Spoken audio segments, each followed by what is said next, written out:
Welcome to the Outer Realm with Michelle Desrochers and Amelia Pisano. Airing live on the United Public Radio Network, 105.3 FM in New Orleans.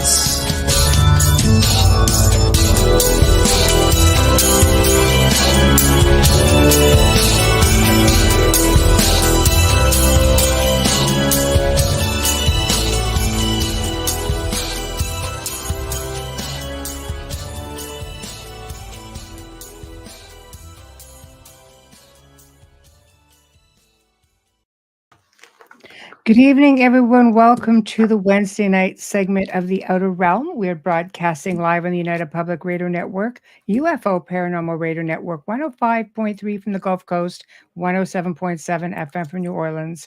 We're fully sponsored by the amazing people over at Folgers Coffee who've been a part of our journey for the last few years. So thank you, Folgers. We appreciate you so very much. Also, big thank you to Justice Snicker, a.k.a. Dr. Stick, the Sonic Surgeon, for his contribution of his voice, his time, and his music for the intro that you just heard. He's an award-winning composer of Halloween, horror, sci-fi, and dark wave electronic music, which you can all find on all of your favorite streaming platforms. Also, thank you to Steve McGinnis, the artist behind the banners and logos here at the show. Check him out on Facebook and Instagram. Specializes in the horror genre, but does phenomenal commission pieces. So check him out, see what he's got going on. So tonight we welcome the return of Dan Shaw, the Vortex Detective. And we've touched on triangles and such before, but we're going to delve into some of the more familiar triangles around the world, whether they be in the oceans, whether they be in the forests. There's all kinds of them, and they're all very mysterious in their own ways. So we're going to sort of get him to get into how they function. Why are they so mysterious? What may be causing some of these mysteries? So what happens? And are the high strangeness aspects of them true? And if so, why? So in order to participate tonight, of course, you're going to be in all of our usual spots. Of course, we're on YouTube. I think we're actually short one here, so somebody didn't take. Yeah, we're short one. Anyway, we are on the Outer Realm Facebook, CMH Facebook, UFO Undercover, Joe Montaldo. No, we're not on Joe Montaldo. I think that's where we were supposed to be. But United Public Radio, and of course, YouTube would be UFO Gods and Extraterrestrials, Outer Realm, and of course, Roku. So I'm not quite sure where the other destination went, but most of you guys come to the YouTube channel, to which we are appreciative. So thank you, thank you. So, waiting on our guest. How are you? Okay, how are you? Oh, I'm there. It's been a year. Yeah. I'm there. Bells on. Yeah, I'm ready for the fall. That's all I can say. Hey, Wayne. Of course, I knew you are early for a change. Kathy. Here we are, Kathy. Hello. Must be something going on tonight. What are we missing? What are we missing? Oh Yeah. my God. It's been going on for a while. Yeah. I don't know what the heck it is, but whatever those flares are, or the retrograde, put it back. Solar fire. I know. Because I've had enough, seriously. Yeah, it's crazy. It's crazy. But that's okay. That's all right. Tomorrow's another day, and another day crazy, but it's another day. And at least we're breathing. Yeah, I blame it on the universe.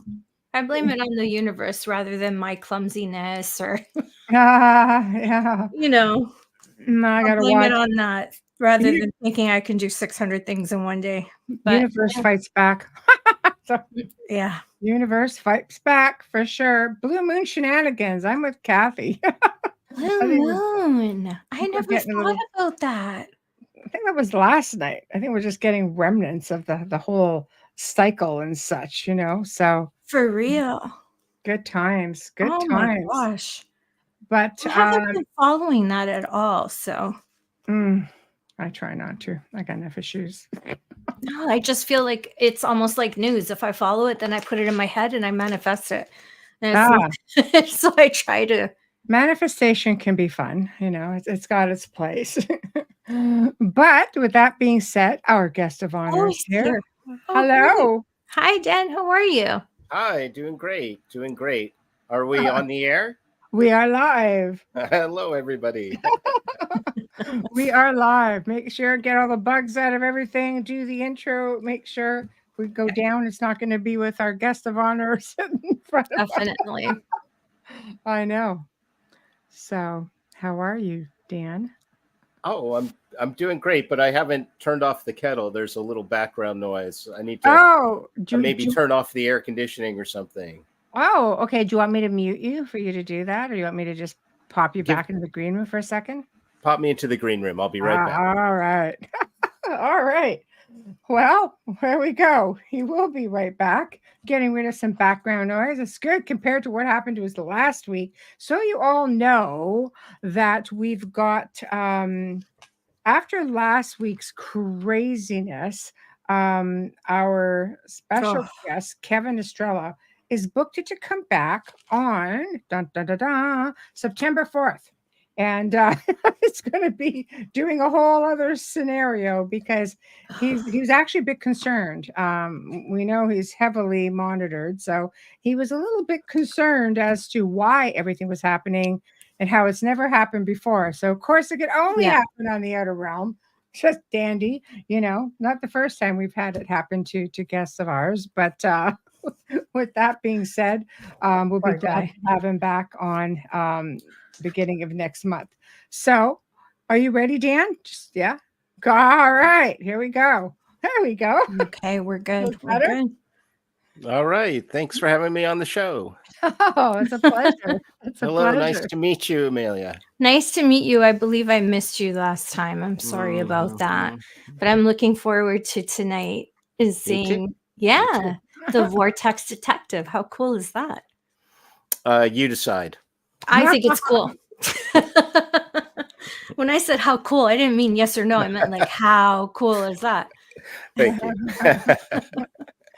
I've been looking forward to this one because, we've delved into so many different things and we've touched a bit on different triangles and, through the mountains and stuff out in the US. And then I've had people say, well, can you talk about some of the familiar triangles? There's so many that people aren't familiar with. And you've got the Alaska Triangle, Bermuda Triangle, which we did touch on. And then we've got the Bridgewater, we've got the Bennington, we've got the Michigan, we've got like the Devil's Triangle. Like there's a whole lot. And then let's even talk about what's in the crazy forests.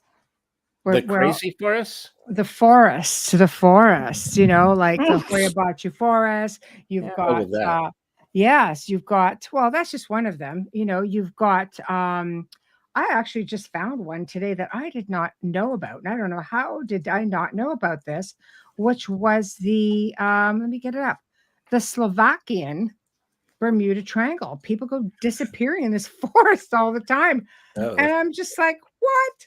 But I think they all sort of work the same. Yosemite's got one, which I think we touched on a little bit, but we're going to just sort of take it to where, you want to take it because that's how we roll here in the show. It's sort of like the guest is in the spotlight, but no pressure. Why don't we just kind of backtrack a little bit as to, because I would deem this, I'm sure you would agree, as an area of high strangeness, all of these crazy places. I mean, I think Alaska's got a mix of absolutely everything. Oh my gosh. Is there anything missing from Alaska? No, pretty much almost not. Like Skinwalker Ranch, but I know. Yeah. So what would make an area so, like talking from ley lines or a vortex standpoint, what would make an area so highly, I guess we should just say, I don't want to say unstable. Maybe it's doing exactly what it's supposed to be doing, but why would it have so much high strangeness in one spot? Oh gosh. Okay.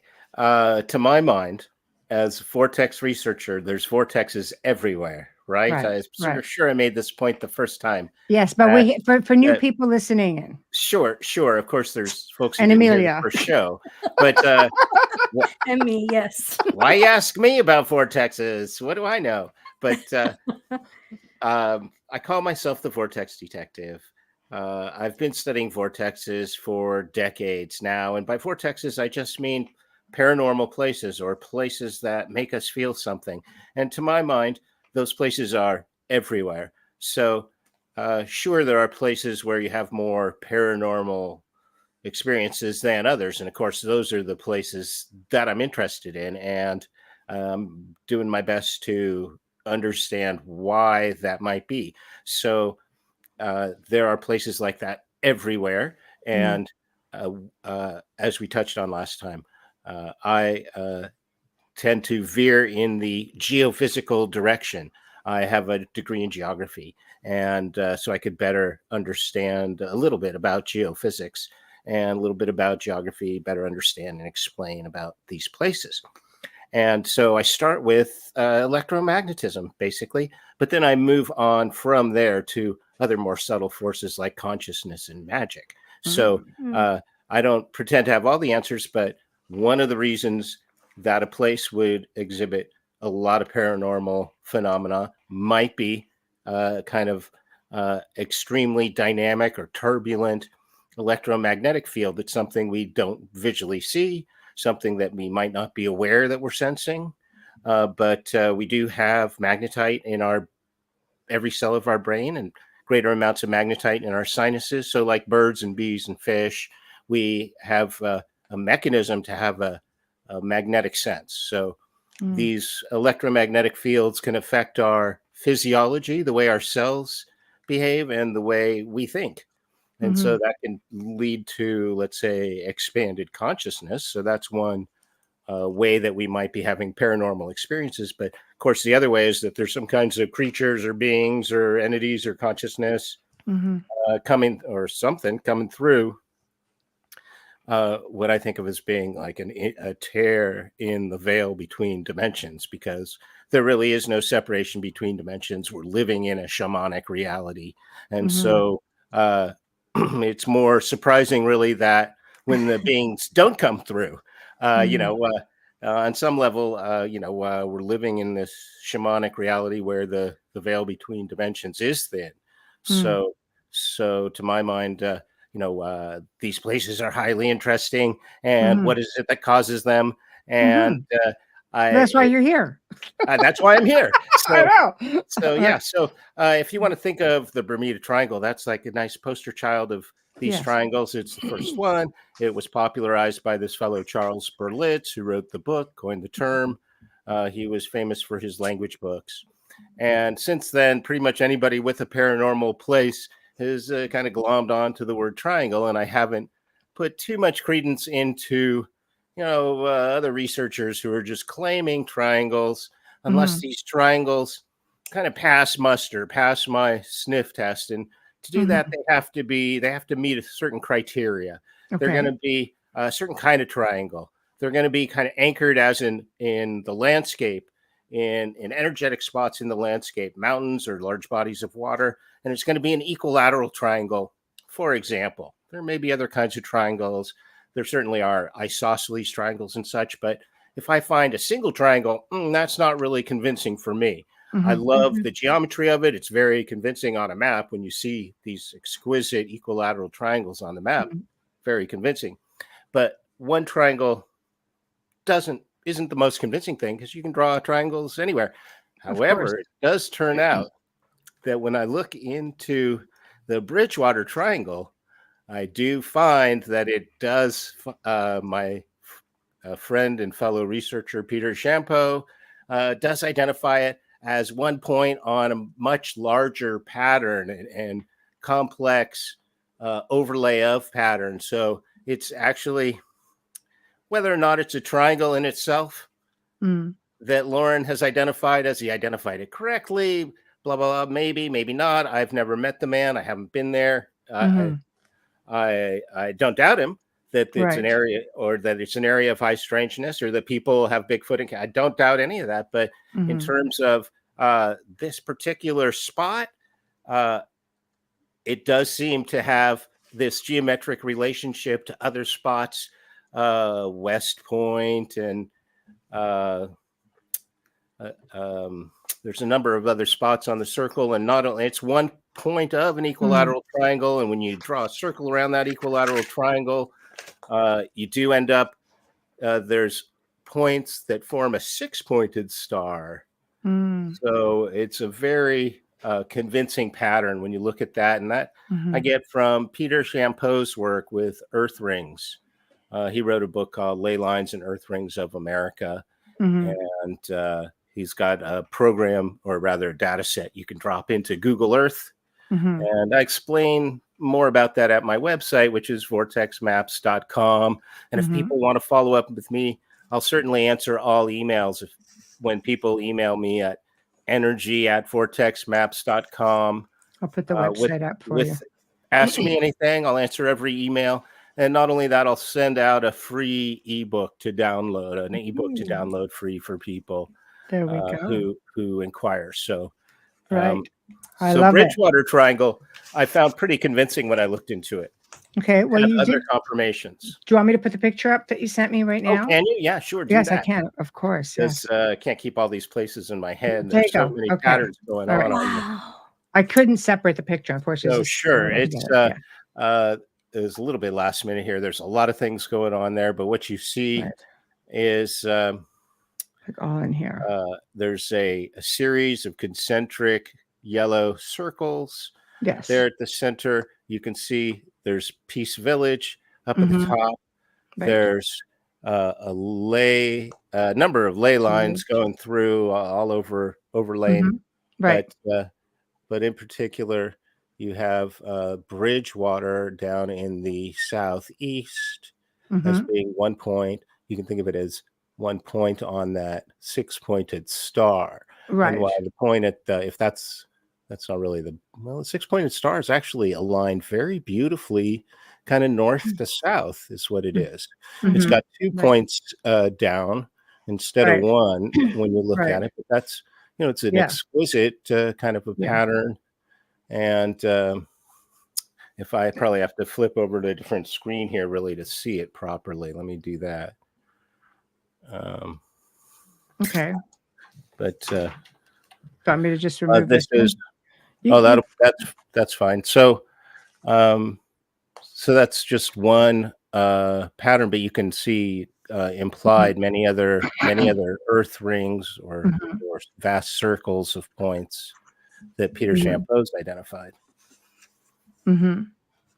They're fascinating to me. I love working with ley lines. Sorry, you want this back up, or Well, that's all right. Okay. I'll hide it for now until we bring it back. I propose that everything in creation has a geometry to it, but it takes a visionary to recognize these landscape geometries at this vast scale. But when you have these equilateral triangles of energetic points, you can think in terms of like dropping pebbles in a pond and the waves that are generated. When you have three different points of, let's say, broadcast of these waves, then you get a pattern that it's complex, and there are points where it'll be reinforcing itself and points where it's canceling itself out. So you could think of vortexes as being places where there's an interaction between two or more of these energetic waves, and they may be amplifying or they may be canceling out a certain sense. So that's right. There's a one model. One model for thinking of vortexes in any case. Yeah. So this question from Howie. Thank you. Hi, Howie. Howie says, doesn't matter if this triangle is in the path of the ley lines.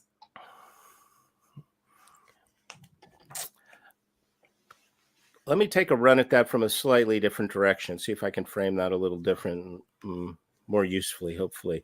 Because I'm not quite sure how to answer that exactly.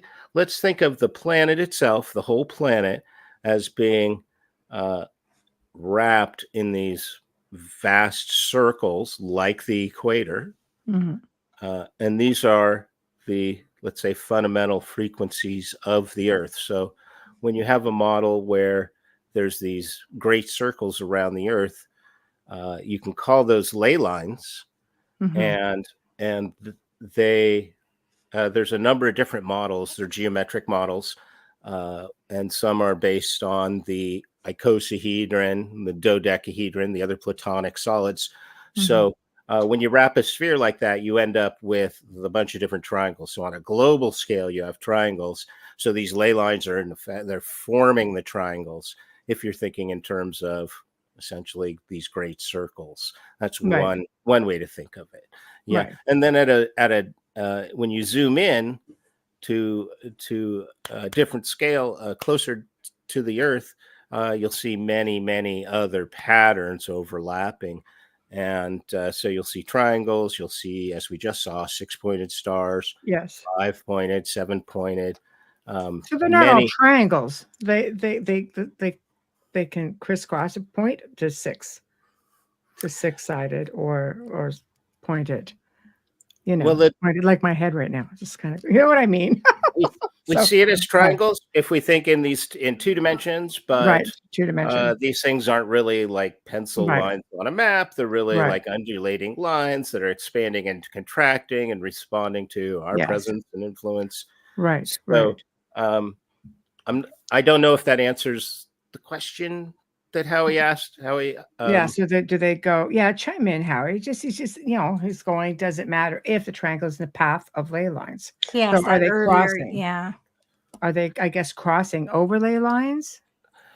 I'm hedging a little bit here because every different researcher has a different model, and words are limited. But if you in one way, you can think of, okay, we've got these lines crossing, and now where they cross, that's a vortex. But in my opinion, that'd be kind of an oversimplified way of looking at it, because what we're looking at is the Earth as itself, the entire Earth as a spinning vortex in mundane terms. But then there's an energy that happens, and I love the acoustic analogy for because that frequency of the planet, the dimensions of the planet, does translate into sound by the law of octaves. But you can think of these vibrations as being sound, and then all over the Earth there are harmonics of that fundamental note, so that the whole Earth is vibrating like a bell. In a very real sense. Yes, and our bodies are antenna. We're picking up every vibration in our environment. Well, we're very in tune with it, unless we're broken somehow. Right. So okay, next question. Hi, Dolly. Dolly asked, did you do a study of the Earth's core magnetically, the magnetic poles, and how they move in the core? Thank you for that question, Dolly. The electromagnetic, yes, is the short answer. The electromagnetic field of the Earth is, to me, it's got endlessly fascinating. And the primary drivers of this turbulent electromagnetic sea in which we swim are the sun, and then the core of the Earth, which is not simply molten, but from what we can tell by how seismic waves travel, we have a massive iron nickel crystal that's formed inside of the molten core, and it's spinning at a rate that's different from the rate of spin of the crust. So we have this like a molten washing machine inside of the Earth. And I'm not a geophysicist, so I don't completely understand how this molten metal can be driving our electromagnetic field, because once it passes a certain temperature, it loses a certain magnetic alignment. But point is that we, on the surface of the Earth, as we walk around with no awareness of what's going on, in the core of the Earth, really in our day-to-day lives, we're still being influenced by those energies in the molten part of the core that manifests as a chain of islands, the Hawaiian Islands, as the crust, the ocean seafloor, moves across a stable hotspot in the molten core. The Yellowstone supervolcano, so-called, that is a similar thing. It's the continental crust moving across a stable hotspot in the planet's molten core. So how that happens, it's a little bit beyond me, but where I touch down is how am I being and experiencing this vast turbulent ocean fluctuating over time, this ocean of electromagnetic energy in which we swim as we move from place to place, the changes in the electrical field, the magnetic field, the electricity in the air, the ions in the air. How are these things affecting how my cells are operating? And there's plenty of hard science to indicate that the cycles of the moon are influencing people's heart and on and on. So, well, what about structures like pyramids? If you're in an area with pyramids, because I mean, there are a lot of people that believe even the Bermuda Triangle is a pyramid, the Alaska Triangle has a pyramid, it's just pyramids in general because of the shape. Yay, pyramid power! Like that was this big thing in the 70s. But there is a strong belief that, I mean, if they were erecting pyramids, which were not all tombs, just saying, then that this could somehow influence power spots and would generally be built over power spots, or monuments like megaliths, same idea, but let's stick to the pyramids to keep it simple. Well, it's never simple, but yes, the pyramid builders apparently they had many different purposes in mind in building these monuments, but certainly one of them was they were choosing energetic materials very carefully, transporting them long distances. And you can imagine if you were out in the desert, let's say, and you built a structure, even if it wasn't of energetic materials exactly, it would be likely to be struck by lightning because it would be the highest thing in its surrounding and there'd be greater electrical potential at the top. And in fact, there was a fellow who was an electrical magnate, and you can still see his electrical equipment today. The Siemens electrical equipment, this massive company. At one time, he climbed the pyramid, and he could feel the electricity in the air, and built what's sometimes called a Leyden jar, Leyden.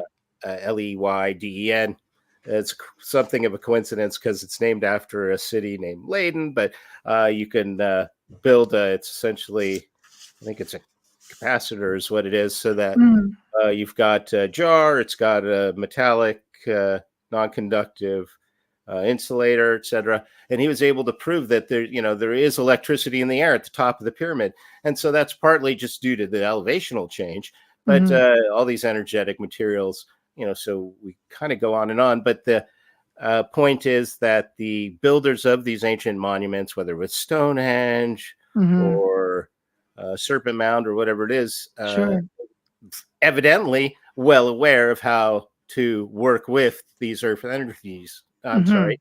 Work with these earth energies. Yes. And well, yeah, I mean, pyramids themselves were said it's believed that the shape itself could generate energy. I mean, Tesla was all about pyramid energy, especially the Egyptian pyramids. He just seemed to be had a major fascination for those. So what we want to do is we want to break down these monuments into their component parts, kind of deconstruct them, if you will. So that was the intent of the book called Stonehenge Gardening Tips, using earth energies in your garden. So if you look at just the shape of the pyramid, right, strip away that it's an ancient monument, strip away that it's built out of energetic materials. Let's just look at the shape. The shape itself has energy. In fact, there's this book by Patrick Flanagan called Pyramid Power. There's also there's another book, even a little more subtle, called Shape Power. And to put it simply, energy has shape and shape has energy. So pyramids with different angles will have different effects. Much like the sacred geometry thing, right? Different. Exactly right. Yeah, symbolism. Yeah. Yes. Okay, next question. Okay. There we go. Hi, Kat. Paranormal Heart Podcast asks, how did Dan get into this field? Okay, you're familiar with Kat. Yay, Cat. Yeah. So she should already know the answer to this question, but That's a great question, Kat. Thank you. yeah. Well, I'm a little shy about how I got in because it's not the most interesting part of vortexes necessarily, but I totally I'm happy to tell. I totally understand how people want to know, like, how did he get into this? Did he fall into a vortex? And that's not the case. But it's almost equally as miraculous because of the time and place that I became aware of these, I'll call them geomantic maps. Geomancy is earth magic, and when these maps were presented to me, first of all, I was at my darkest hour. I was had separated from my wife, my young kids. I didn't know when I'd see them again, crying every day. Yeah. And on the silver platter, somebody showed me this map. I was in the Mount Shasta area, and I said I was going towards Tahoe, and they said, have you seen these maps? And that has lifted me up and carried me for these 40 years. And when Sylvia Schechter showed me this map of this vast circle of sacred points around the Grand Tetons that includes Shasta, Tahoe, Sedona, I had been studying alchemy for a couple of years, so I recognized the places, but also the maps as a powerful alchemical tool. And so I went on a pilgrimage with somebody who was very sensitive to some of these points. And I came home to find that there was a letter for me in the mailbox from the lady who had produced these maps. Somebody had told her to contact me. It was quite Lots a of miraculous synchronicities. story. I'm abridging the story, but I was beyond synchronicity. Is clearly an assignment from my guides and angels, as I say. And I have a commitment to do my part to put forward these alchemical ideas, really, and to talk about our physical perfection and our physical ascension. For me, and every vortex researcher, earth energies researcher comes to earth mysteries, let's say, from a different angle. My angle is as a student of alchemy. And for me, the purpose of geomancy is the same as alchemy. Geomancy, you could say, is a subset of alchemy. And the purpose is the perfection of ourselves towards our physical immortality and our ascension. And if you'll allow me, I'll give my elevator pitch at this point. Of course. Which is this: there's an infinite amount of energy available everywhere, all the time, for our physical healing, our psychic opening, and harmonizing the planet. So that is my approach to earth energies. I approach as there's no separation between ourselves and our place, unless we're wearing insulating shoes. So you can take off your shoes, walk barefoot on the earth, breathe the electrical air, gaze at the beautiful harmonic shapes and colors. And essentially, we should be tuned in with the planet. Our frequencies should easily be able to connect. We should vibrate the same because we are of, while we live here, we are of its energy. We're absolutely the wind is our breath. Yes. Our breath is the wind. So connecting should be so simple. And yet a lot of people have a lot of problems at that. Next question. Alan asks, is earth energy maybe ether? I think you could say that. I think that we have a lot of different words for this all-pervasive energy. And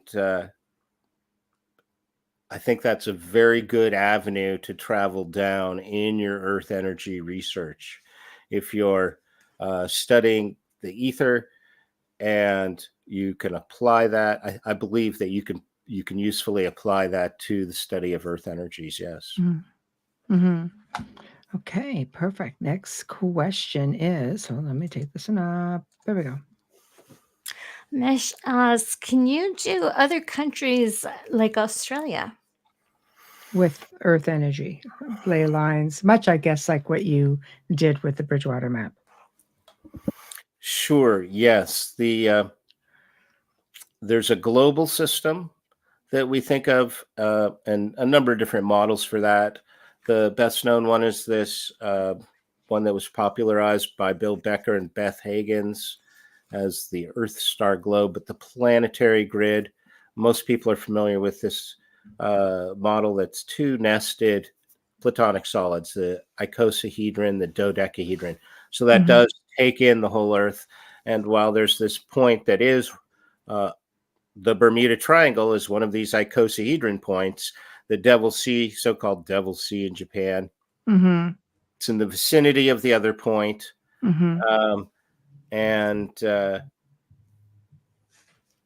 So Australia, there's one of these points off the east coast of Australia, which is known as like Hurricane Alley.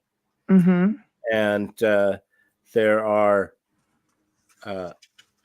so there's this global grid system that breaks up into secondary lines that you can apply over Australia.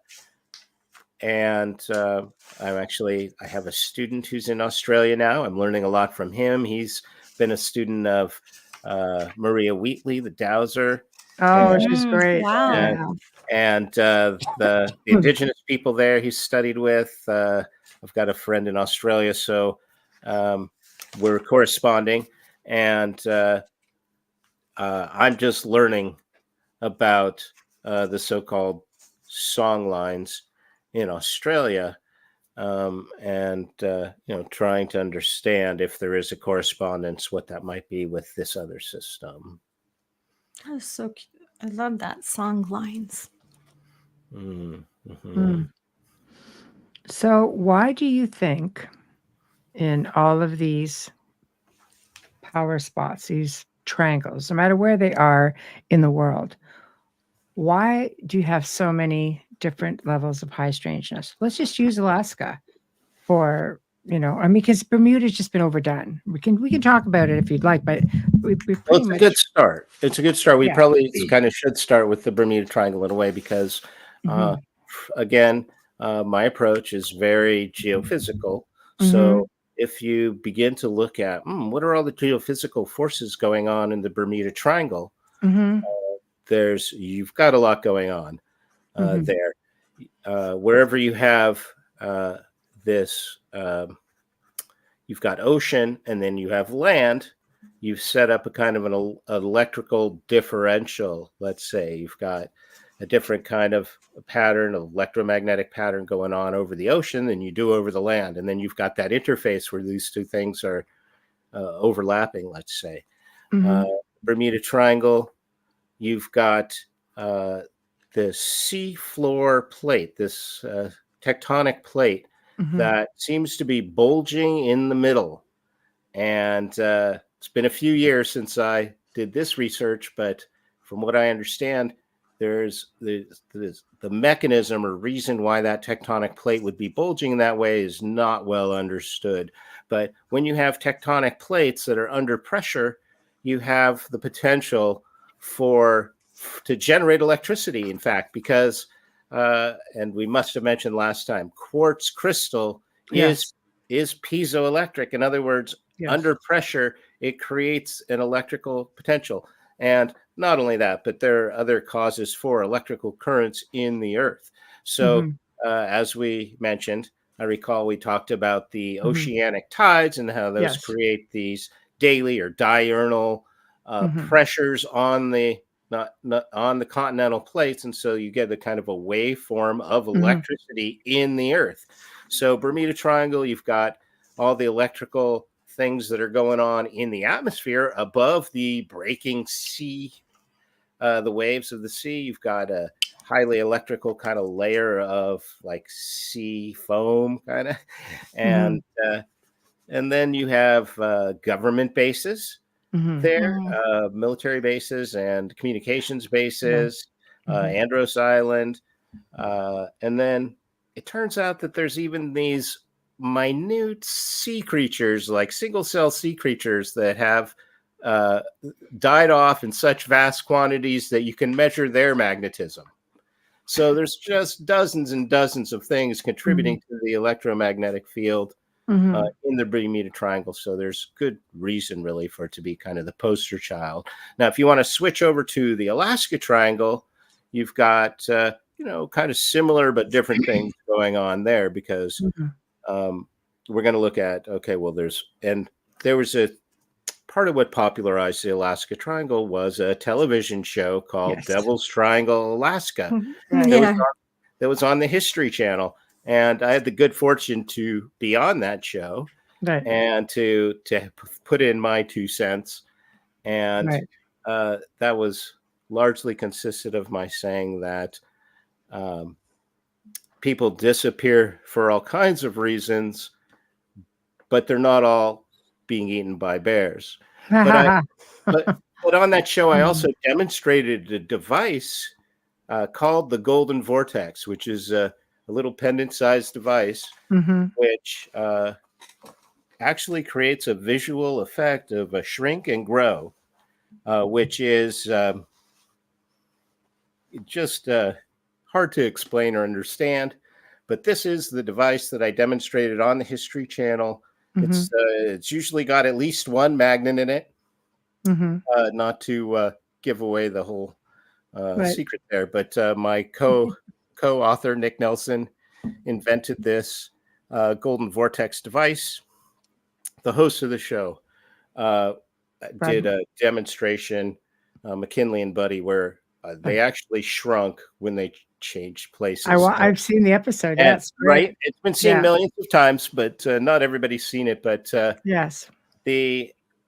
I've worked at the Montana Vortex and House of Mystery, which is a genuine vortex that's opened as a tourist attraction. And I've done this demonstration hundreds and hundreds of times in the wild. But then you can also, turns out you can do the shrink and grow demonstration with the device as well. And so I did that on the Devil's Triangle, Alaska show. But that background being said, there's, people will claim that this is a triangle in Alaska, but is it really? Does it make sense as a triangle? Is it equilateral? Is it anchored down with natural or perhaps artificial, man-made kind of monuments?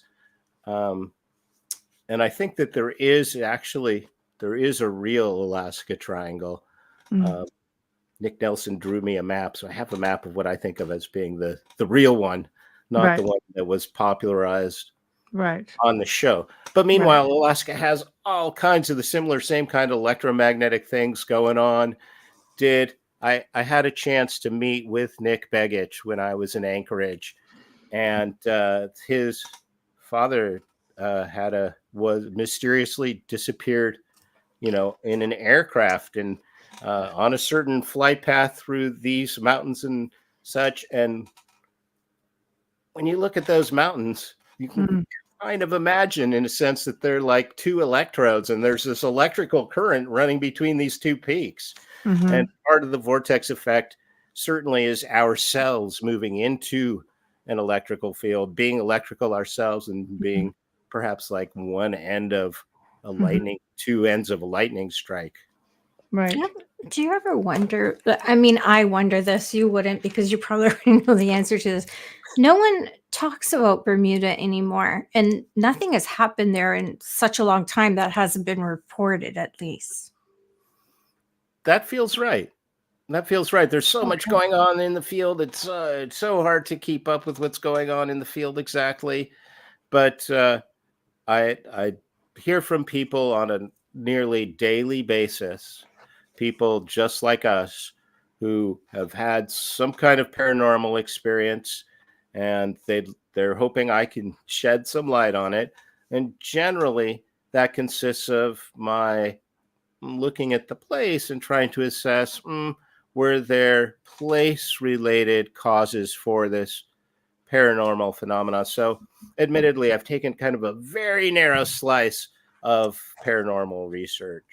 hmm Which is fascinating because most of these places, let's face it, the Alaska Triangle is loaded. You've got UFOs, but there's bases again, right? Then you've got cryptids, then you have, such as Bigfoot.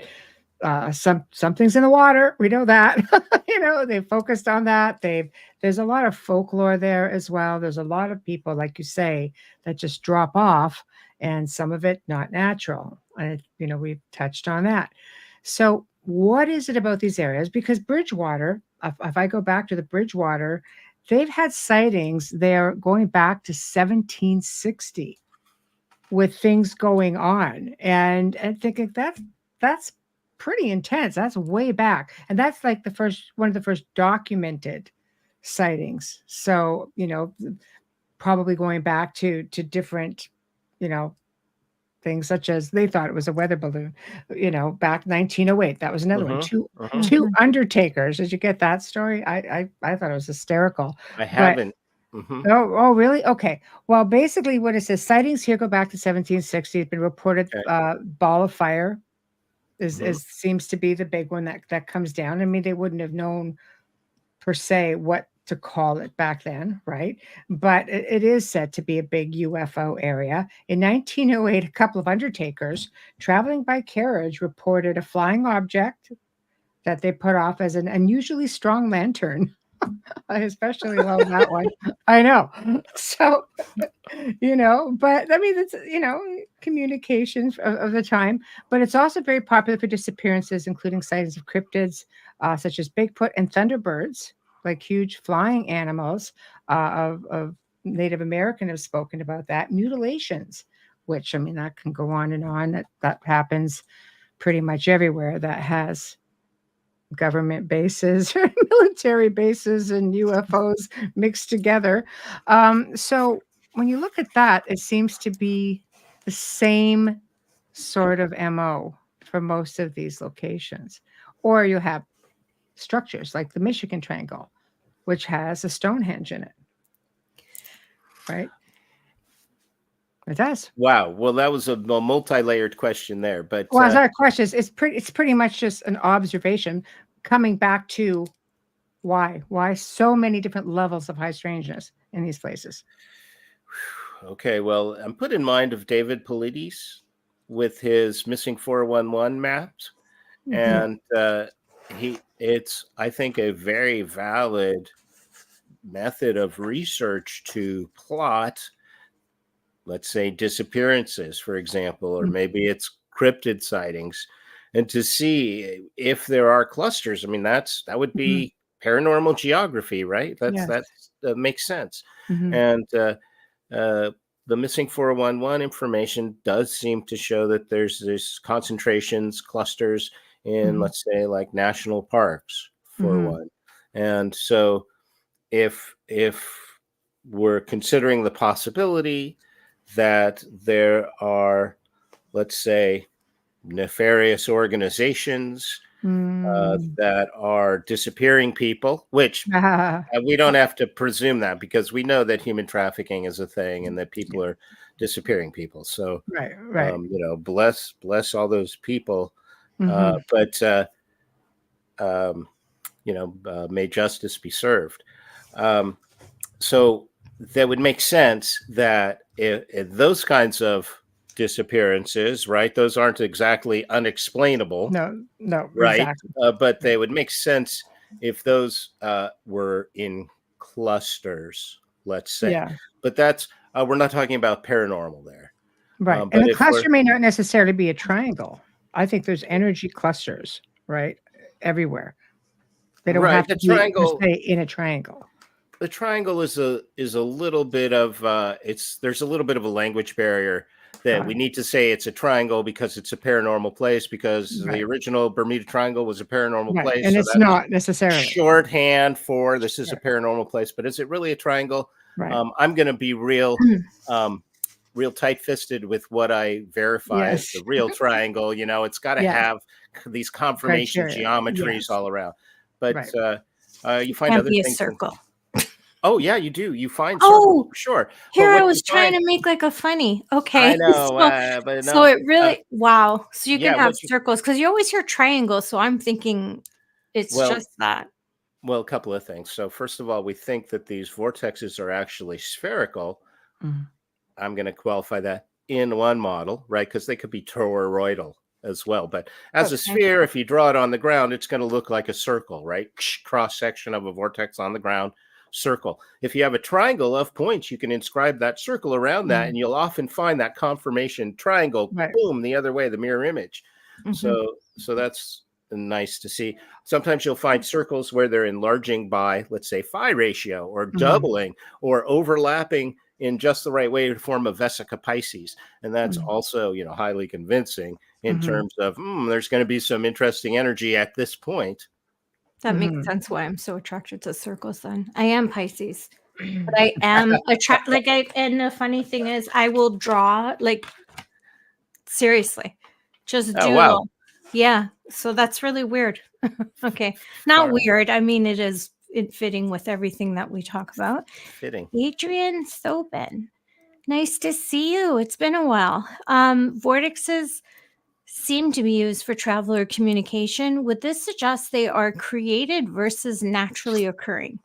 Dang. In this field, it's really hard to ask a simple question. It's always multi-layered because But there's that's all why these you're different the elements. detective because But you pause before answering.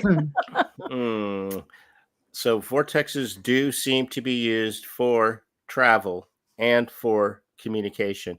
Now, I would say communication, uh, we find government bases with actual satellite dishes and such. So there's a ton of correspondence. Like the government is using these geometric points for communication, Mhm. kind of full stop.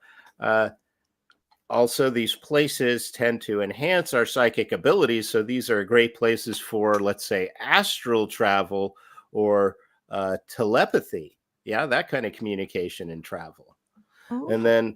then we are talking about the possibility that these alien beings or orbs or ship are actually navigating or perhaps using the energy of these points and lines for travel. That's also, this kind of a valid premise, I think.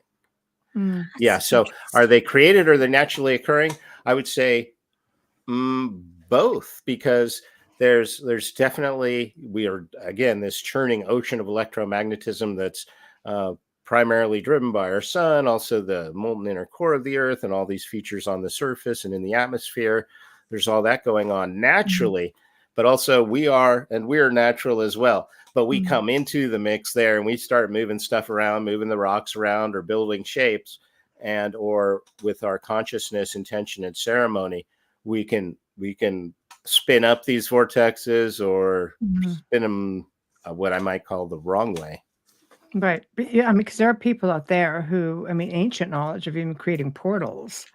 So they know how to manipulate that energy. And Alan makes a good point right here, which is one of those things. Yeah, Ellen says Mm-hmm, circles were used by witches to move between the worlds. Sacred mm-hmm, circles contain power. mm-hmm. Makes sense. Yep, Mm. yep. Just by this very act of drawing a circle or walking in a circle, you do create a vortex.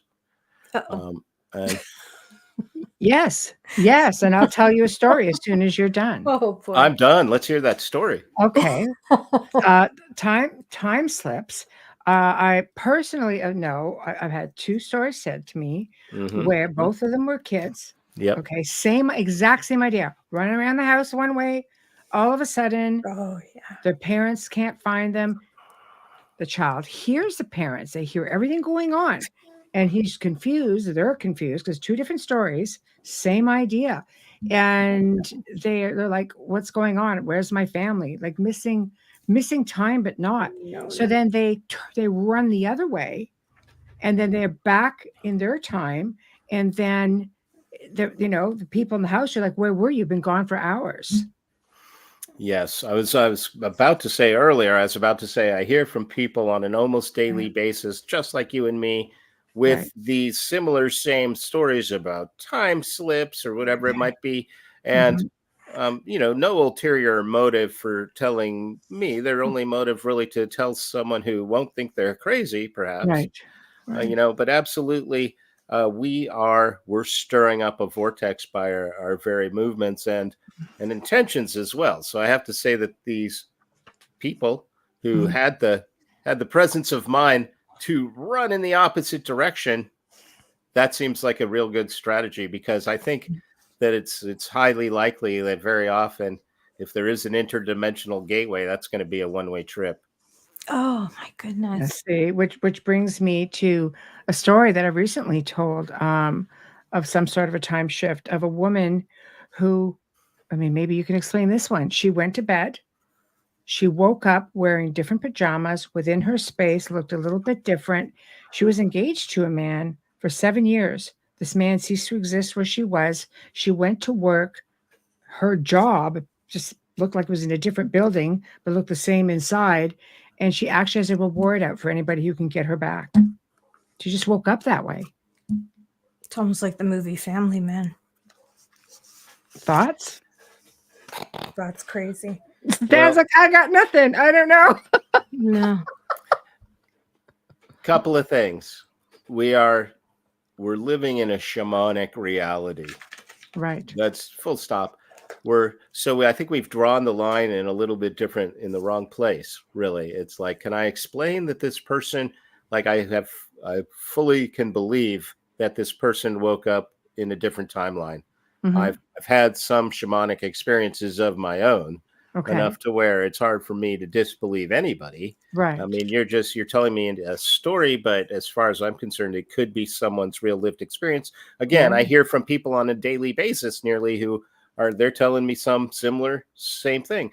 So Yes. I have to say that it's comforting to think that we live in like a solid, stable, three-dimensional reality. Mhm. And, that's probably why we shut down our perception to the degree that we do, so that we're, if we could hear everybody's thoughts, that would be very overwhelming. So the brain, functions largely as a filter.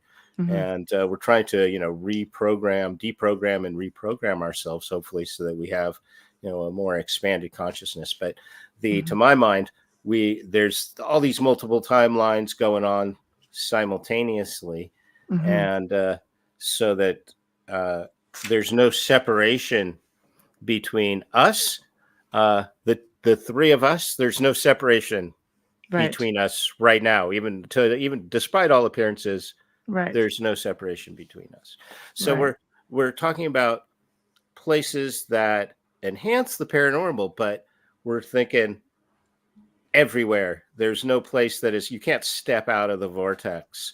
And Mhm. it's similar. There's a kind of analogy with time, because we're thinking like, oh, maybe there's certain times when these vortexes, man, they're really active. They're like maybe charging sometimes and then boom, discharging. And maybe Mhm. or maybe it's the solstice or equinox, and we can take advantage of those times. Those may be peak times, but Mhm. I want to encourage and remind people this is always happening everywhere. You don't have to travel somewhere or wait for a certain time. Right. You can. Just wake up and Bob's your uncle or not. No, everybody's gonna say Bob's your uncle. Bob's your uncle, or maybe not in this space. I don't know. Oh my gosh. Okay, another question. Cat. Amelia. Yes. Hi, Kat. Does Dan wear crystals? If so, what are they? I do wear crystals from time to time, but more often I'm wearing my golden vortex device. I've got some lovely crystals behind me. Uh, these are these were specially Wow. constructed. They're actually, we can call them like a holy torpedo. They're Wow. they're full of crushed quartz, and Mhm. they've got this double terminated set of crystals on both ends. Mhm. And then I'm pretty proud of these because I had them designed to my exact harmonic proportion there. See, my own personal Wow. Right. Is qubit. that copper? So this is copper, which of course Copper. is a nice conductive, kind of Yeah. bio-friendly Always wear material. copper. So um, I've got some crystals in my environment for sure. Mhm. And people sometimes ask me, what is the strongest vortex? And the strongest vortex is ourselves, our own heart. So So again, these energies are available to us everywhere all the time. Mm. And we don't necessarily need to have these tools. They're great. Love them, but Right. don't need them. I love it. I love it. Next. I don't carry mine with me either. Adrian asks, I wonder if running in a circle causes one to entangle themselves in a part of an energy grid, disturbing it in the process. Good question. Okay, I would say again, we're drawing the line. The question probably drawing the line in the wrong place, because we are just not separate.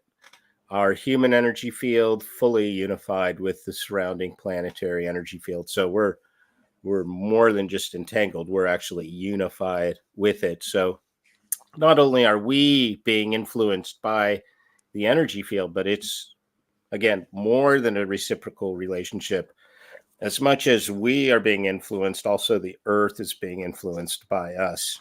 Mm-hmm. So these energy lines, they are, as much as anything, they are conscious God. Mm-hmm. They're divine, and we have the ability to use them towards our own perfection, our physical, mm-hmm. mental, emotional, spiritual perfection. Interesting. This is a curious comment, even though it's said in jest. What are your thoughts on it? Crystals only do what they're programmed to. Much love to crystals, lol.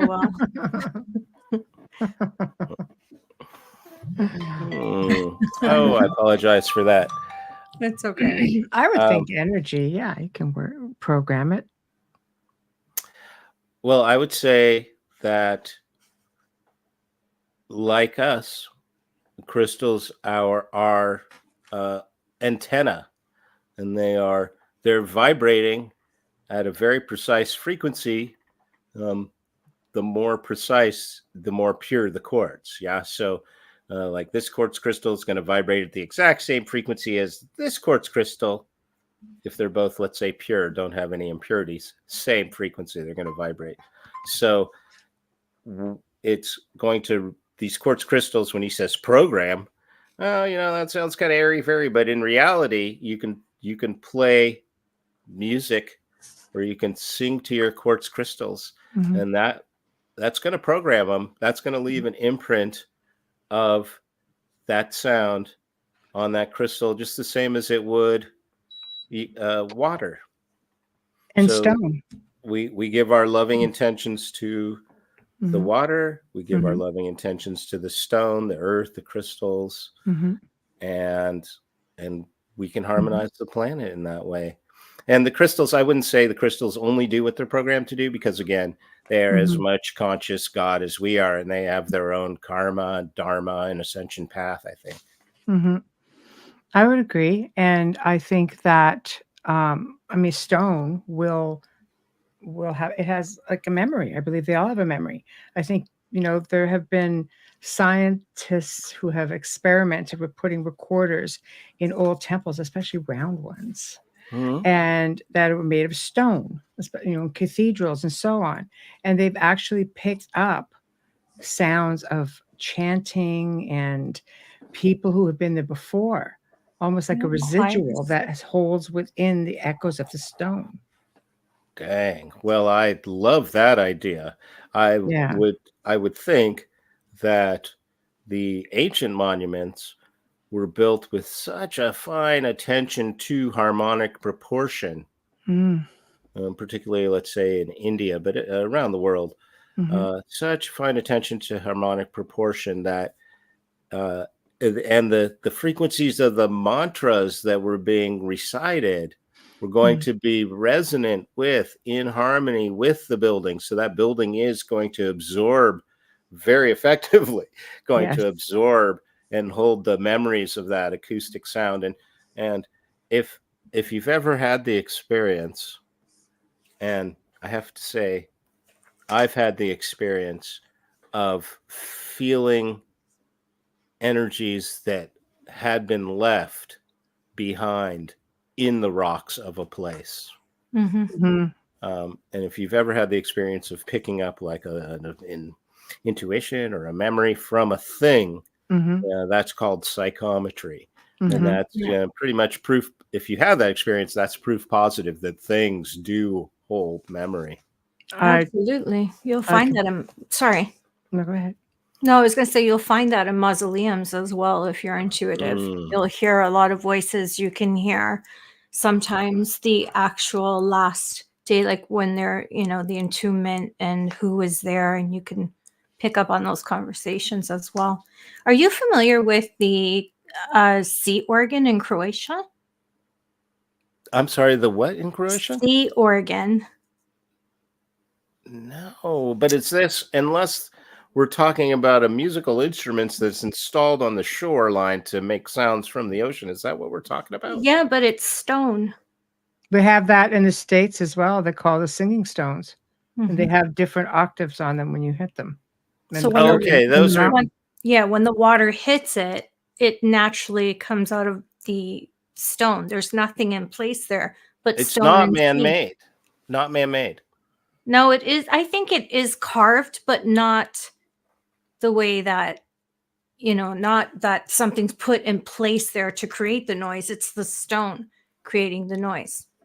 Wow. Well, I'm It's not familiar beautiful. with You that have to. particular example.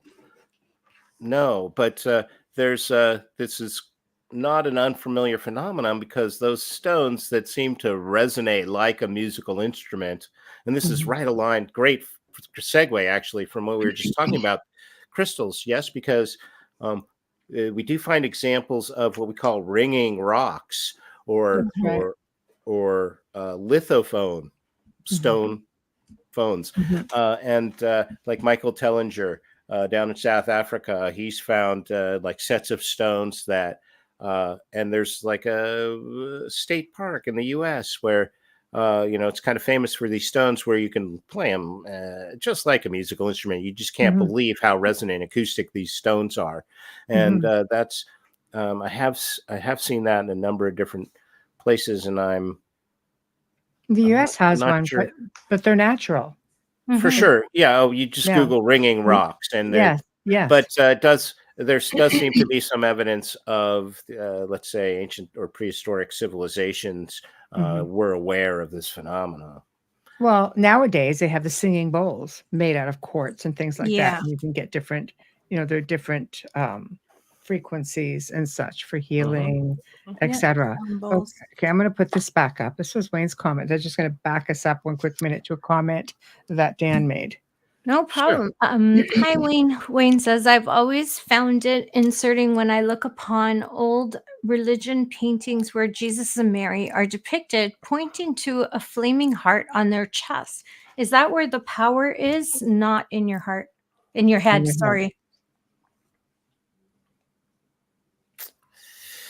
Well, I would say that we definitely have a brain in our heart and a heart in our brain. And again, Mhm. there's no separation. I like to say too that courage courage is when we merge our heart with our root chakra, and then we can think of in terms of like what do you have when we merge our heart chakra with our throat chakra, when we're speaking our heart's truth. So Mhm. um, I tend to be very mental and very much in my head, as you maybe can tell from how excited I get about all this information and data. Mhm. But again, the as a mystic, what we're doing is we're merging all paths in the heart. So Mhm. you can think of the heart chakra as being the core where the two poles, the Mhm. electrically charged, oppositely charged electrical poles, connect Mhm. like a lightning bolt at the center. Mhm. I agree. We're like lightning rods ourselves. Yeah. Um, there's a big belief that, of course, the poles are changing. So how is that going to affect all of this energy and these energy lines and vortexes and triangles and I everything know. you do? How? I'm really wondering. I'm struggling with that for sure. There's hard science about how the magnetic field of the Earth Right. is fluctuating, and that has got to have an impact on the energy system of the Earth that we're looking at, right? We're talking about essentially like the acupuncture meridians and points of the Earth being driven by this energy that's coming in from the sun. In very real terms, the sun is giving off these massive CMEs. well, not the coronal mass ejections, but just the electrical wind, the so-called the charged particles coming off of the sun are compressing the sunward side of the Earth's electromagnetic field, and the dark, let's say, the dark side, the shadow side of the Earth, the electromagnetic field has a long tail, almost like a match being blown out. Yes, so you get this like teardrop shape of the electromagnetic field of the Earth according to where the sun is. Yeah, and so as a being on the Earth, you're rotating in and out of this compressed and expanded electromagnetic field. So I get excited thinking about like, if that's the part that's driving the electromagnetic field of the Earth, and if the sun's going through its 11-year cycle, and if the magnetic field of the Earth is getting more chaotic, we know that, which it is, we know that the north magnetic pole seems to be moving more rapidly of late, and that we think of the Earth as having this real clear, like there's a north magnetic pole and a south magnetic pole, but that's just a huge, grade school level oversimplification of what's going on. There's a very real chance that it seems that because the sun and the Earth are not separate, but they're locked into this electromagnetic duo, that there's the possibility that the magnetic field of the Earth could get so chaotic that it actually collapses. And the electromagnetic field of the Earth is what's protecting us from the solar particles from the sun. So there's, in geologic time, things seem to occur very slowly, but then there are cataclysms, and there seems to be a lot of researchers pointing to this idea that the sun may micronova, or that there's going to be some phenomena which would be cataclysmic on Earth and cast us back into a dark age. There's a lot of different talk about that. So on the geologic, we may be living, in this moment of this vast span of geologic time that might happen. It's a possibility, but more to the point, on our day-to-day basis, we have this idea that the planetary grid has this certain geometric shape, and that our local energy line maybe has a certain behavior, right. But now as the magnetic field of the entire Earth is changing, how's that going to impact like the energy that we feel at our place? And so brilliant, but I think still open question. Again, I don't pretend to have all the answers, but this definitely fascinating. That's if you are finding that, Sedona doesn't have the charm it once did. Right. Oh no. Maybe there's a reason. Right? I'm just using that as maybe not a good example. I dig it. Energy does shift over time for whatever reason, natural cycles and also human intervention. Right. That's not going to keep me up tonight at all. And with that being said, we are having to do our...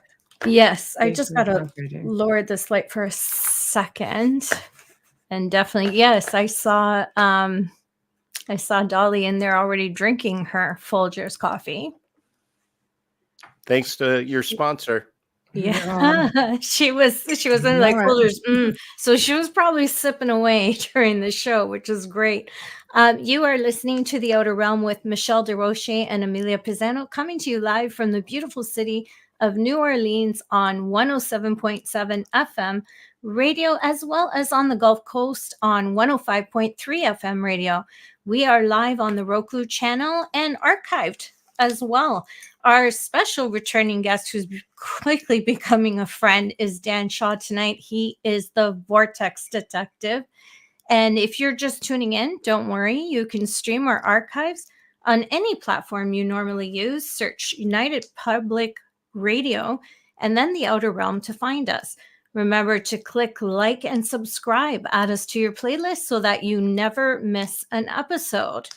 Now for the moment, the big gratitude moment. Thank you so much, Folgers Coffee. Thank you for your continued support, sponsoring our show from day one. And we hope that we always have this relationship with you. We appreciate you. We love you. Thank you so very much. Our fabulous banner and promo media is courtesy of Steve McGinnis, horror illustrator, fantastic artist he is. He creates commission pieces as well. And you can find him on Facebook. Thank you, Steve. Our intro and outro is courtesy of Dr. Snick, the sonic surgeon, also known as Justin Snicker. He is an award-winning composer, vocalist, and musician. You can find his music on Amazon and Bandcamp. Stream him on any platform. Find Dr. Snick on Facebook and Instagram. Thank you, Justin. Lastly, and those of you who are regular here every week know how much I harp on this one. If you're watching us right now on YouTube or on a Facebook group page, smash the like button, smash it, and hit subscribe. It's free. Share with your friends and family. Hit that notification button so you never miss an episode. And find us on Rumble. Yeah. I keep forgetting Right there. that. Right there. Yeah. So, all right. And we are back. So here's a question that I actually had to dig this up. This was asked to me a lot of years ago, and I'm anxious to see what you have to say. Can anyone ever return from being inside a vortex? I have it on good authority, and that is there's at least 2 instances. Okay. And one is a fellow named Bruce Guernon, who was flying in a small aircraft in the Bermuda area. Right. Yeah. And flew into a vortex Mhm. and had a time slip. Excuse me. And I put cayenne in the bottom of my coffee. Oh, that that'll wake you up. hits different when you get to the bottom of the glass. It doesn't hit quite the same as while you're sipping it. 10 shades of red, you're good. Bruce Guernon, Guernon, pilot, Right. wrote a book, had the whole tunnel experience and everything, arrived sooner than was humanly possible. I think fortunate that he didn't try to turn back, but just kept going forward. And then secondly, my co-author, Nick Nelson, had a witness to his experience where he was dowsing. So he had his hands out in front of him. And he saw them disappear, essentially. And the person who was with him also confirmed that happened. So Nick was able to back out. But I don't go hunting for like ghosts, and Right. I'm not exactly. Well, I'm not sure you expect this to purposely walk through a vortex. I mean, I think it's got to be rare, right? But yeah. You're playing with fire, really, on some level, because oh, for sure. Because I don't think Bruce went looking. I mean, mind you, flying through the Bermuda Triangle where anything can happen. I think it's like luck of the draw. It's gambling, So for him, he obviously got lucky with it, right? I don't know. I mean, I think if it's like if one person asks a question, that 10 people were wondering. Right. I think if you hear one story Did they about try, or are they wanting to try? That's scary. Right. I mean, there's got to be, for every one person who tells their story, there's got to be 100 people who are like, I can't tell anybody that story, that experience. Oh, maybe even more. Yeah, Just like UFOs. Yeah. Wow. Yeah. Okay. Well, on the topic of the vortex, Cat's back. Can a vortex just suddenly show up? For sure, that is how things happen there. Just like my UFO sighting, that UFO just showed up and vanished. Now, I'm not saying my UFO sighting at age 14 had anything to do with vortexes. I don't know that for a fact, but things the things do pop in and out for right. sure. And so the other day I was hearing from an ordinary person, a woman who wanted to know, if she had a vortex on her property because she had these persistent orbs that she was visually seeing, not just in a photograph, but she said they were coming from across the field and like through a stone wall. And so this is kind of a peculiar feature of people's paranormal stories. If you ask me, when you go to when you've heard so many paranormal experiences, then it's time to start deriving some meaning and commonalities, or synthesizing. And one of the things that recurs is that very often when people tell you their story, there'll be elements which just straight up don't make sense, that seem to cast doubt on the whole story. Right. Exactly. And so if somebody's telling you they've seen orbs, maybe you can believe them, maybe you can't. But when they tell you things can be orbs. But when they tell you they've come through a brick wall or a stone wall, right? What's the element? Does that cast doubt on the veracity of their story, or is there something that's like more like forthcoming and honest about, this part doesn't make sense, but here it is anyway? And that's real common in these stories. I mean, it's people are grasping to somehow make it make sense in their mundane three-dimensional reality. Oh, I like it when they come through the walls of any sort. It makes it interesting. It takes away dust, dander, moisture. You can just kind of rub away the logical ones and come up and say, holy crap, that came through a stone wall. That makes it interesting. Or, when you see them traveling, doing erratic things. So, yeah, I mean, they're interesting. Next question. Yep. Adrian, fun question. Any bizarre stories about people missing off a merry-go-round? That's a great question. I don't think it's, unimaginable. Does this seem like strangely specific? Because I think maybe Adrienne has some kind of story that we need to hear. Is there a follow-up question to that? Do they go fast enough? Like, do you have to go like a certain speed? Seriously, like. Well, then that would even those roller coasters or does anyone count how many people go on and how many people come off? Because I don't think so. There's two different kids when you go to these amusement parks. There's one at the beginning and one at the end. How do we know? You are a hoot. That is has real comic potential there. Yeah. Let me suggest this though. I'm gonna maybe up the ante on this question. You might remember the film Contact with Jodie Foster. Yeah, excellent film. And love it. If you haven't seen it, it's worth seeing.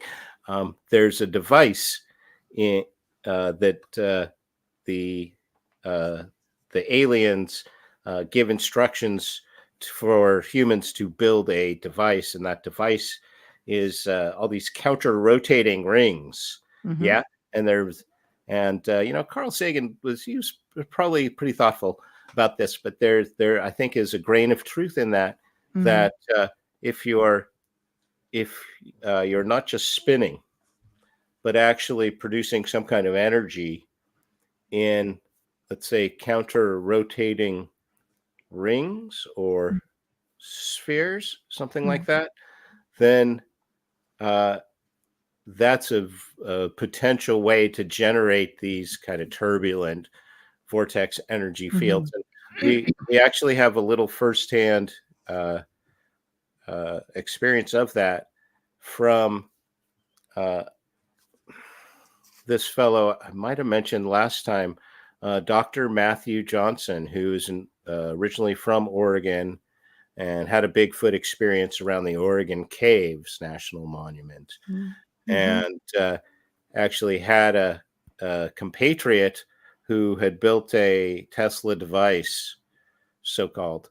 That could be a lot of things, but Dr. Matthew Johnson, mind-boggling Bigfoot experiences, and that did involve some kind of an electromagnetic device. So it does seem entirely likely or plausible that That's the interesting. technology exists to Right. generate these energetic fields, which could Right. disrupt. You could say disrupt the fabric of space and time as we know it. Mm-hmm. Well, orbs are often seen around Bigfoot sightings as well. Mm-hmm. Yeah, that's a real curious overlap there. The vortexes does seem to touch on every different paranormal topic, Mm-hmm. and it is often kind of hard to sort out. But I am of the school that these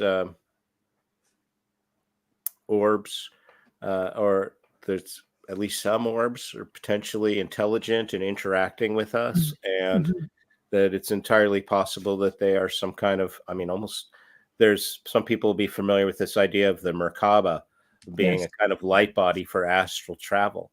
Yes. So that seems like a plausible correlation there, that there's certain intelligences or entities that are using, or that appear as orbs, and maybe can appear in other forms as well.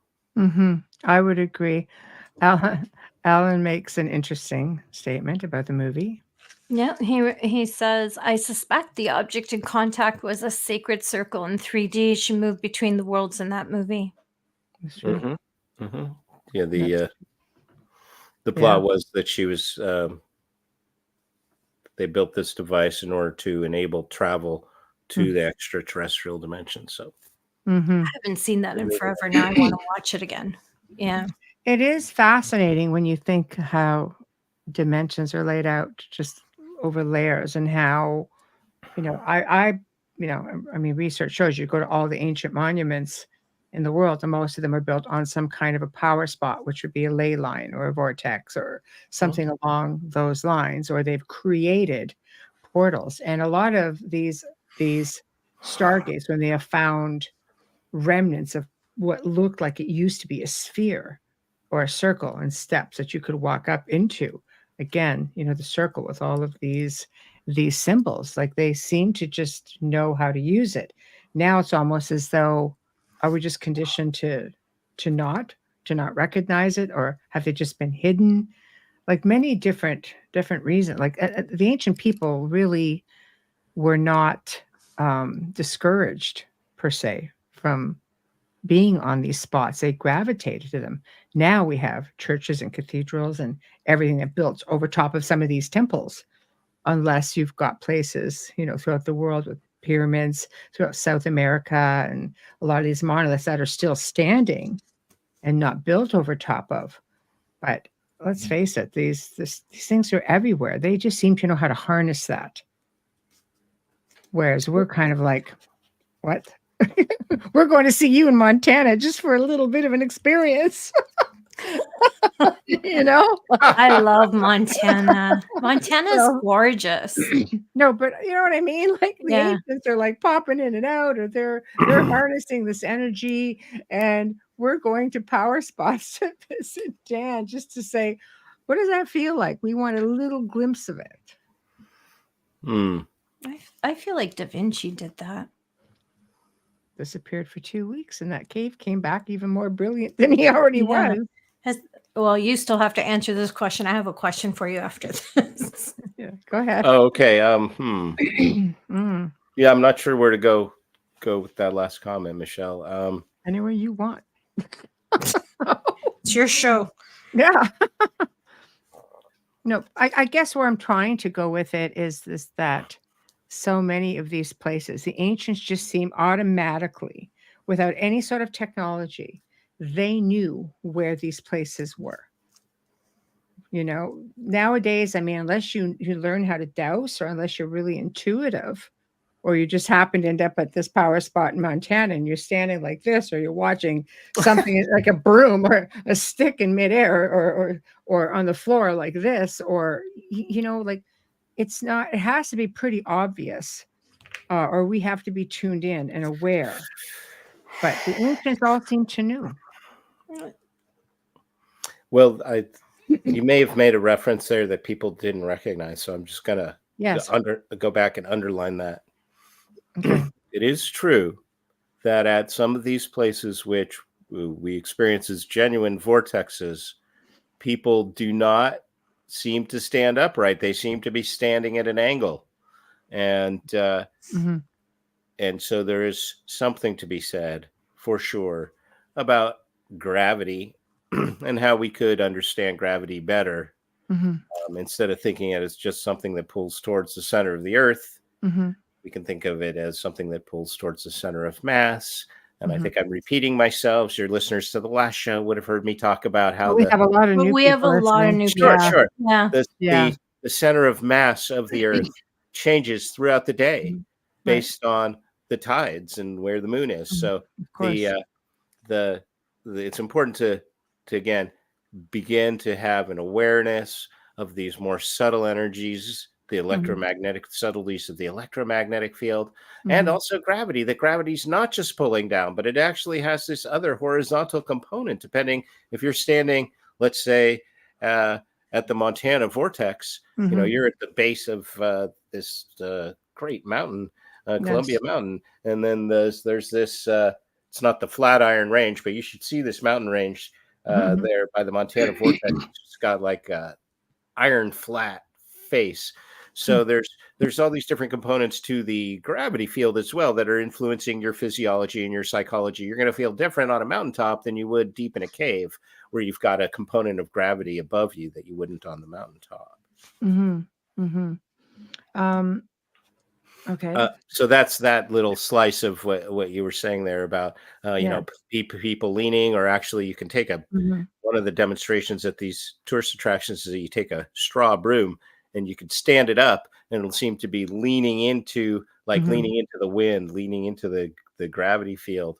And it can be harder to push a weight away from the center of the vortex than it is to push the weight towards the center of the vortex. So there's these subtle aspects of our environment that we're just not generally attuned to. You may be having these subtle shifts going on. In fact, I think I can say for certain, your reality is not as stable as you think it is. It's fluctuating in a way that, kind of only lines up when you look at it, and of kind of a Schrodinger's cat reality that I've seen it in action, believe me. I think you've got stories. Sure. Yes. Amelia, you want to ask your question before the next one? Yes, thank you, Michelle. I was going to ask you if either one of you could answer this. Has anybody ever measured the vibration of Mount Rushmore, the carvings?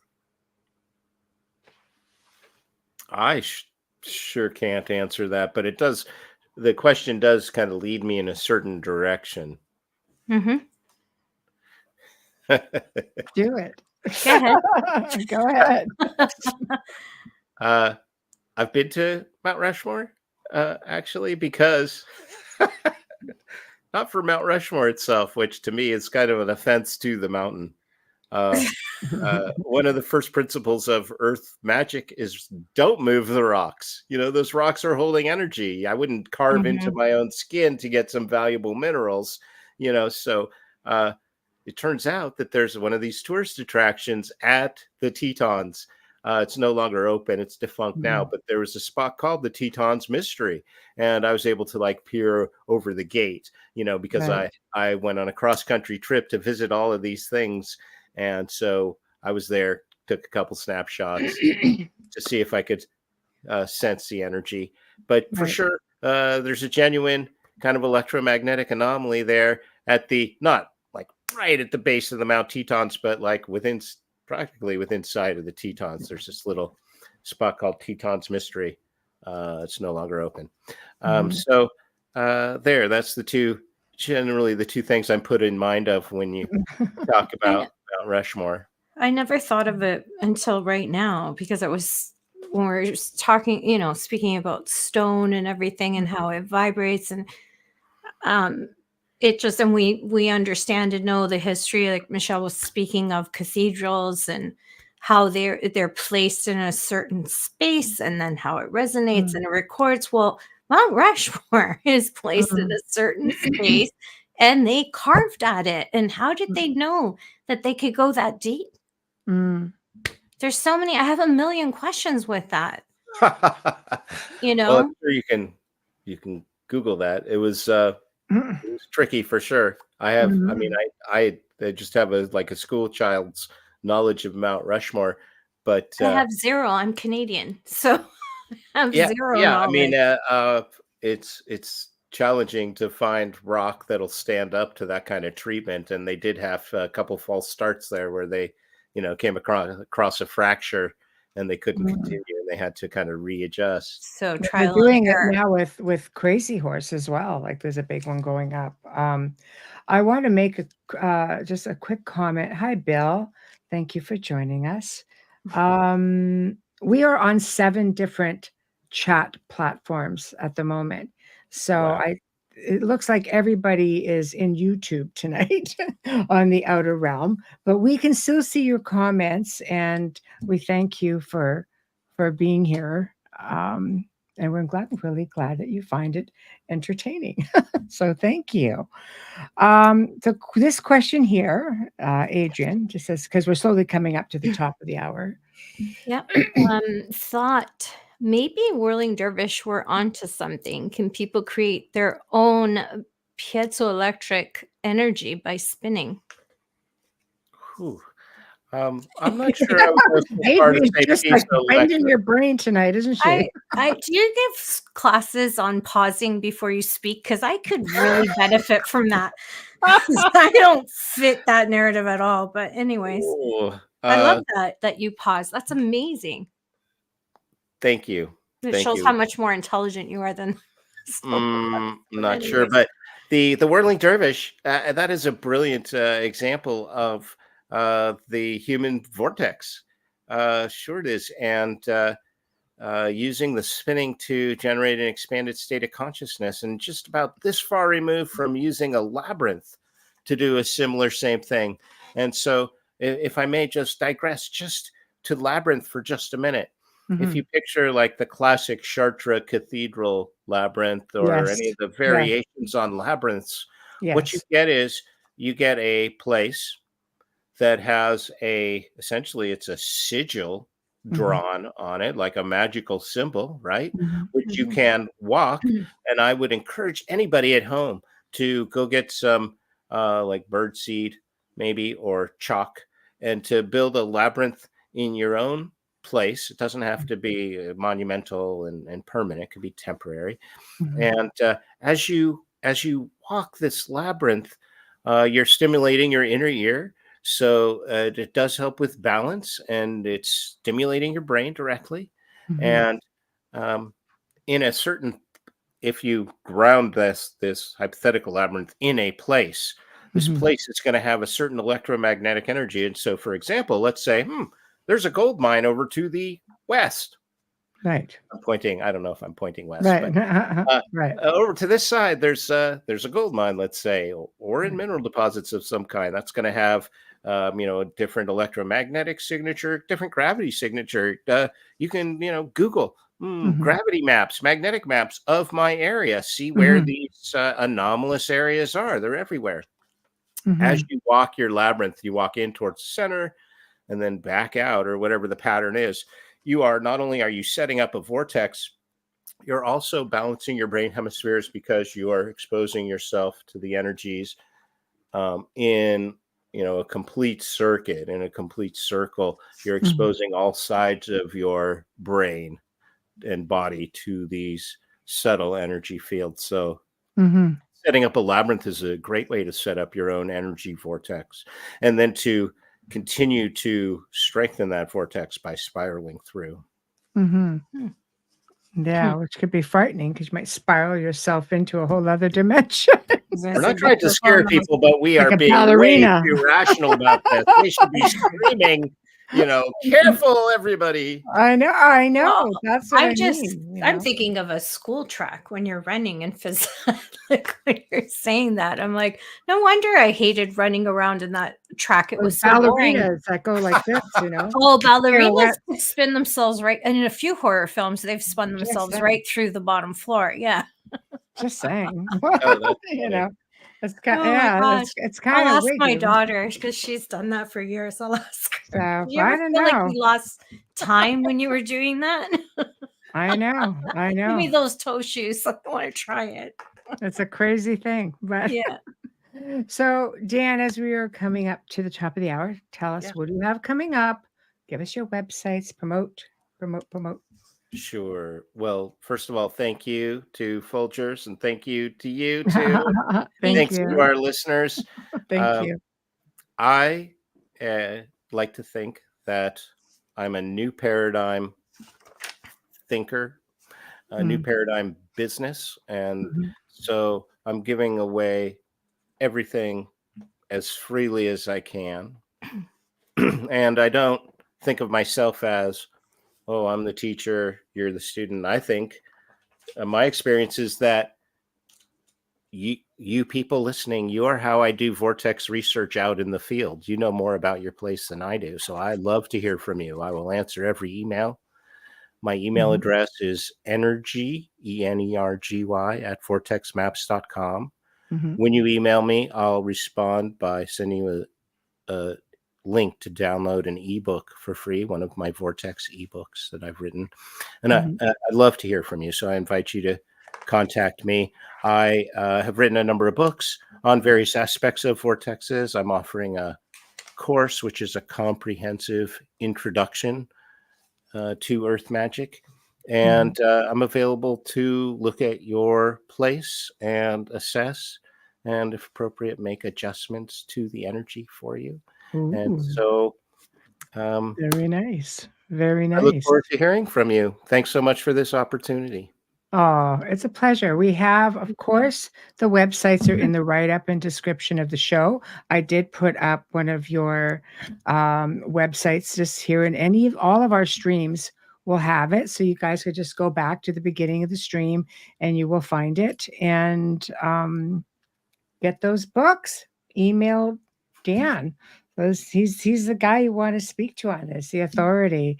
So of course I pass your name around to other hosts I know also to talk with you about this because it's fascinating stuff. And I don't think I have ever met anybody as detailed and as knowledgeable as you are in all of this. So thank you for sharing it with us and all of our guests. I know it's a bit repetitive here, but we have so many new people. Even just the chat room has got new faces that weren't here when you were here the last time. So it changes pretty quick. But check out the past episodes with Dan's that are all on Facebook and go back to the beginning. So anyway, thank you so much for joining us. It's such a pleasure sharing the evening with you. Likewise. Thank you. Oh, you're so sweet. Thank you. Thanks for putting up with my dry humor. Send me an email too. I'll send you some ebook. Excellent. Amelia. Oh, okay. Sure. Yeah. Thank you. Do I get to give you one-liners on email? Oh, yeah. Okay. It's a deal. Thank you so much. Have a great weekend. Oh, thank you. Take care. Bye-bye. Thank you, Dan. Good night. Good night. Well, everyone, we've come to the end of another fantastic segment on the Outer Realm. Dan's just wonderful. There's a reason we just keep bringing certain people back because they're just fun, they're knowledgeable, and we get to just keep picking their brains, which is great. So big thank you to the Vortex Detective Dan Shaw for joining us this evening. Big thank you to Folgers Coffee and Dr. Snick and Steve McGinnis for sponsoring us. You want to contact us, please do it at theouterrealmcontact at gmail.com, theouterrealmcontact at gmail.com, or find us on Facebook. The email button is there as well. tomorrow night, guys, it's going to be a pre-record, but this is what I'm going to do for you guys who are around during the day. It's not going to stream live anywhere else because it's going to be a pre-recorded show tomorrow night. But we're welcoming back our special guest and very dear friend, archaeologist and author Mark Ollie. The topic of discussion is going to be the mysterious Bible, especially focusing on Genesis. There's a lot of mysteries that surround all of that. So he, of course, he's researched it and he's written a book. So we're going to now. So we're going to talk with him. But what I'm going to do for those of you guys who follow us and subscribe to the Outer Realm, I'm going to put it in live mode right on the Outer Realm YouTube page. So you guys could come in, participate in the chat room, because tomorrow night you're going to get the recording of that show only. So I will try to hang out with you guys in the chat room on the YouTube page, but it will not be live. So don't get offended if you miss it tomorrow. We're not ignoring you. Whenever you see we don't respond or bring up your comments, it's because you're listening to either a rerun or a pre-recorded show. We have people from all over the world who come on to our show, and it's such an honor that they give us their time. But sometimes they're just in a different time zone, and it's very hard. Mark can't stay up until, starting at 2:15 in the morning over there. It's very, very difficult for some of our guests. So bearing that in mind, that's why we do the pre-records. But tomorrow, 2 p.m. Eastern is when it's going to go live, roughly. So watch for it. I will put it live as we get started, and you guys can join us in the chat room. So until then, we bid you good night, and thank you all to everyone in the chat room who participated and joined us this evening. Thank you and good night.